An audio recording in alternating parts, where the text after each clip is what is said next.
Hey everybody, Ethan with Epoxy Depot Tech Talk. We're here with my son Chris. He's getting ready to, well, what? What are you getting ready to do, man? I'm getting ready to grind up this floor. It's an old Home Depot do-it-yourself, and I got a 9-inch on-floor grinder. It's got 3 diamonds. They're single dot 1620 medium bonds, Okay. and we're gonna do a nice new epoxy floor What's up? metallic over it. You're gonna do it in a metallic. Mhm. So what's the goal today to get done? So we're going to grind up this old epoxy from Home Depot, and we're gonna hopefully do a base coat. Okay. What's your base coat gonna be? Uh, Moisture vapor barrier. Vapor barrier primer. I think we've got Ultra in stock in the storeroom. Is that the one you want to use? Yeah. Okay. So we're gonna get the grinding done, hopefully coating removal. You're using some 16, 18 diamonds, medium bond. No need for PCDs on a system like this for removal. These come up pretty easily, mainly because there was no prep done originally. And then crack repair, we've got an expansion joint down the middle we're going to repair, and base coat down today. Right? Yes, sir. Awesome. Well, we'll check back soon.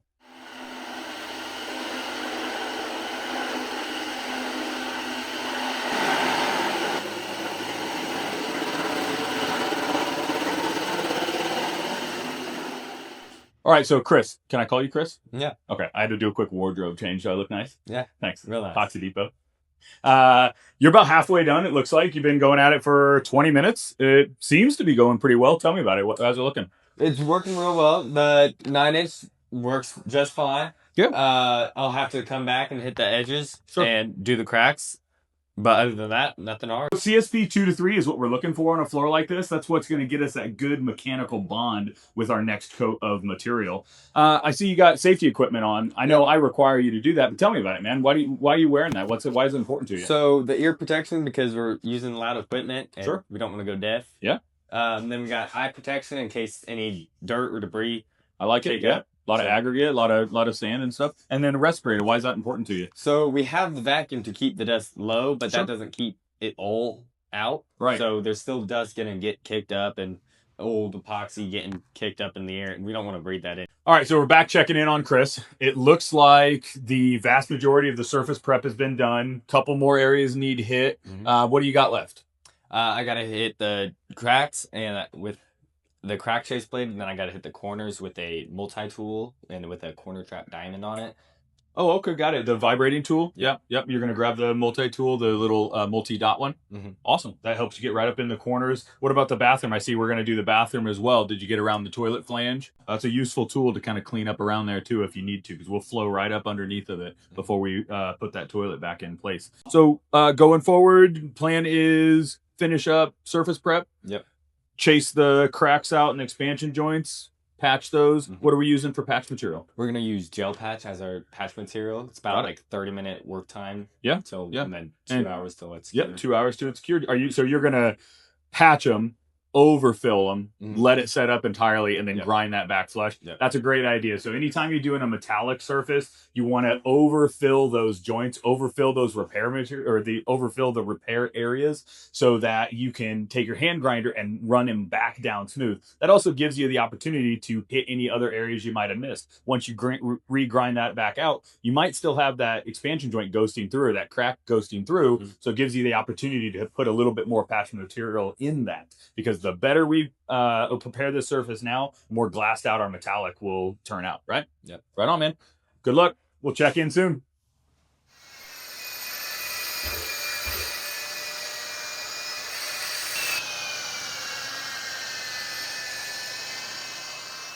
So we're gonna start mixing gel patch.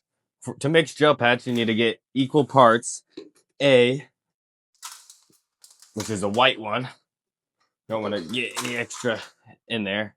Then you want to get equal parts B, which is the black one, and you mix them together in almost a figure 8 pattern. Make sure you scrape the bottom, and you'll start seeing streaks of black and white that you haven't mixed into everything else. This is what your final product should look like. It should all be spread out across the board, because when it's more spread out, you have a little longer of a work time.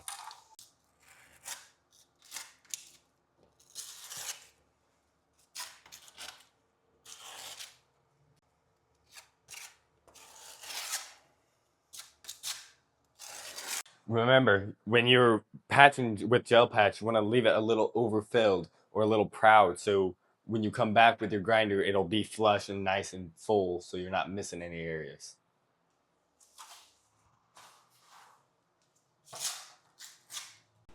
All right, everybody, another day, another outfit. We're back on the floor with Chris. Looks like you got a decent amount of work done yesterday. Just kind of wanted to touch base and see what we are working on this morning. Yeah, so we patched all the cracks with gel patch yesterday. Yep. It all cured real nicely. No air bubbles in the gel patch. Mm-hmm. And we're going to start grinding it flush with the floor Sure. so we can lay our vapor barrier over it. Okay, so final bits of floor prep, grinding the gel patch back down flush, fine tuning any areas that need additional gel patch or additional patch repair material, then vapor barrier primer, and you're going to run Ultra? Yes, sir. Vapor barrier primer Ultra. Very fast moving product, but if you got a quick return to service or you got to move a floor along, it's a fantastic option. So yeah, that's a good deal, man. We might be able to get the money coat done today, huh? Yep. Right on. All right. Check back later.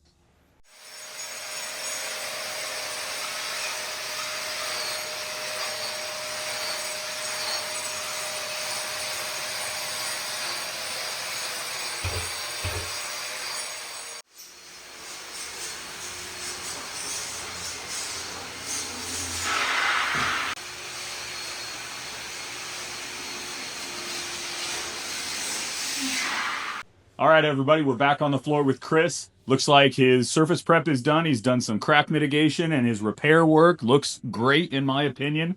He's got some tools over here. I'm going to let him go through each one and explain to us what he's going to use them for. Chris, take it away. So we got the 15-20 mils squeegee, so we can, once we've ripping out our product, we can squeegee it across the floor and measure it and make sure it's all at the right size, right height. Yeah, absolutely. So I'll just kind of add to that a little bit. So 15-20 mil notched squeegee. That's going to spread our base coat, our vapor barrier primer Ultra that he's getting ready to put down at approximately 100 square feet per gallon. That's right where we want to be with it. So great. Okay, that's one tool down. What's the next one you got? Looks like a chip brush. A 2-inch chip brush. So once we squeegee out the product, we can hit underneath the baseboards or where they're going to be, so we can make sure we get everywhere and nice and covered everywhere. I got you. Okay, so yeah, detail work, unbelievably useful. You only get so many bend overs. Why waste them at work, right? Yeah. So tape this to it and you can control it like a little squeegee.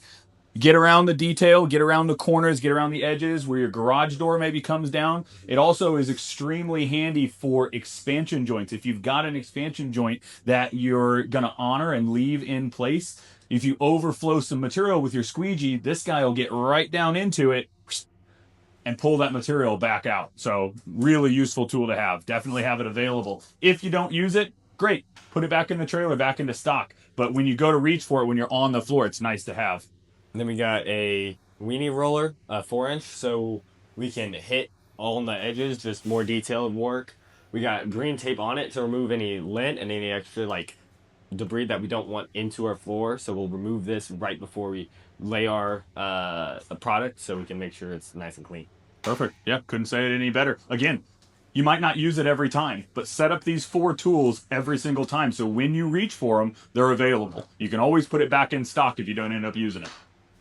Then we got an 18-inch 3/8 nap roller, so we can do a back roll and a cross roll with it. Make sure it's all nice and smooth, no bubbles, anything like that. Yeah, absolutely. We keep the covers on them until we're ready to work, just to keep dust and debris out of them. Base coat, we're really only going to cross roll. We're generally not going to back roll, but yep, if we're preparing it for any coating, we get it available and make sure we've got it on the floor. All right, mix station. Looks like you got a few other things. I've got some tape here. You want to tell me what you've done? So I've done this already. I had tape and I put some silicone in between both pieces. So once I flow the epoxy up to the line, it'll be a nice crisp line and it won't overflow because epoxy and silicone don't stick together. So it'll make a nice crisp line. Gives you a nice positive stop. Yeah. The only thing we're worried about now is if we were, a little careless and we flowed epoxy all the way over it. But yeah, that'll get us a nice crisp line. Well, fantastic. You got spike shoes, everything else ready to go. Yeah. I'm going to let you get after it and go ahead and do your mix and drop your product. Okay. All right.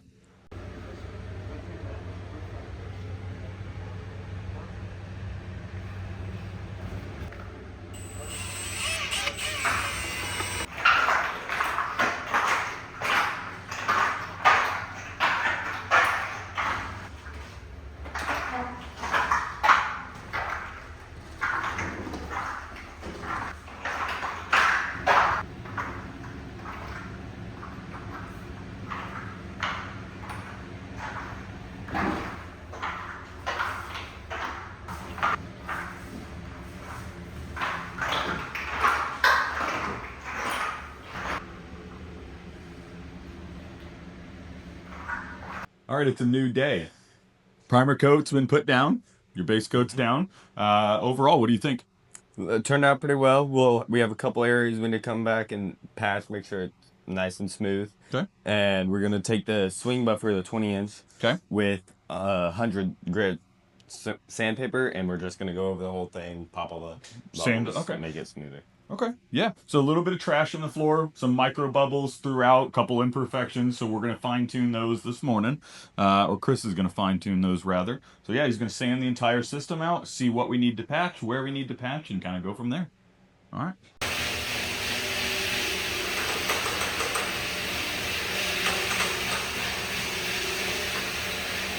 All right, everybody, back again on the floor with Chris. Go ahead and give me a play-by-play of what's happened up till now and what our next steps are. Right, so we laid down our first vapor barrier primer, Ultra. Yep. I didn't like how many air bubbles, off-gassing there was, and trash on the floor. Sure. So we sanded that down with 100 grit sanding screens. Okay. On a swing sander.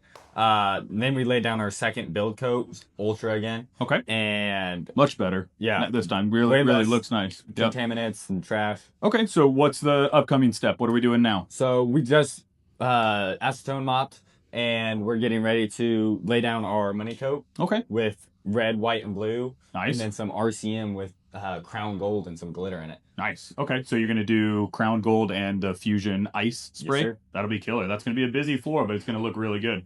So stay tuned and we'll see what he can turn out.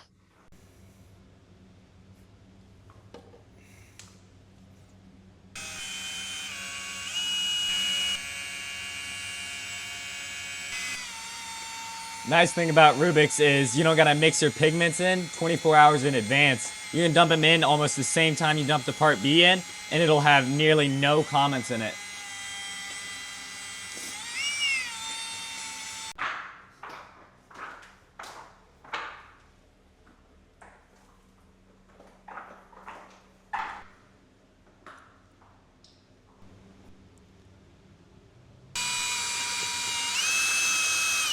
When doing multiple colors in a metallic floor, you gotta be careful where you step.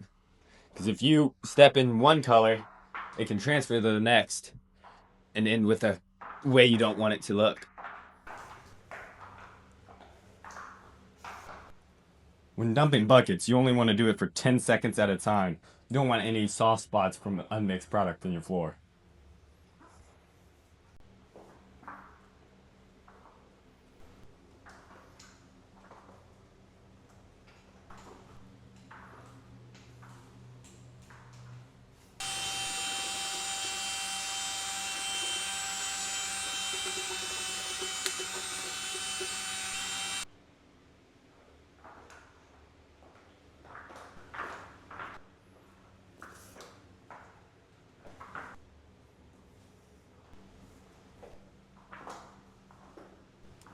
This is our fusion spray held by our Holst Air. It's a magnetic device that holds our fusion spray so we don't gotta hold everything. And it clips onto our belt.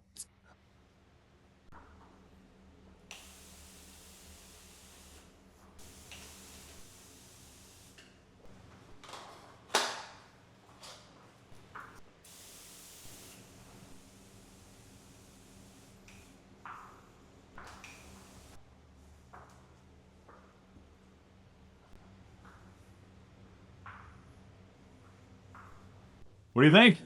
Looks good. I like it. Yeah. Let's recap through the series of events and the actions that we took on the floor. So why don't you give me a quick play-by-play on everything that's happened up until now? Right, so we ground the floor, removed the old coating. We did our edges, our corners, everything like that. Yep. Then we laid our vapor barrier primer or Ultra over the whole thing. We weren't super happy with it, so we sanded it down. Too many imperfections in it. Sure, and that can happen. Sometimes you're going to need a build coat on a floor, especially when you're dropping something that's got some red in it, or if you're putting a white floor down especially. You need to anticipate that you're going to put maybe 1 to 2 additional build coats on top of that floor before you put your true money coat or your design coat down, because that's the kind of surface prep, that's the kind of coverage that you're going to need to do a floor like that. One like this that's exceptionally busy generally doesn't need as many, but yeah, always anticipate doing an extra build coat. Yeah, what else? After we did our build coat, our second one, we laid our money coat and did our designs in it.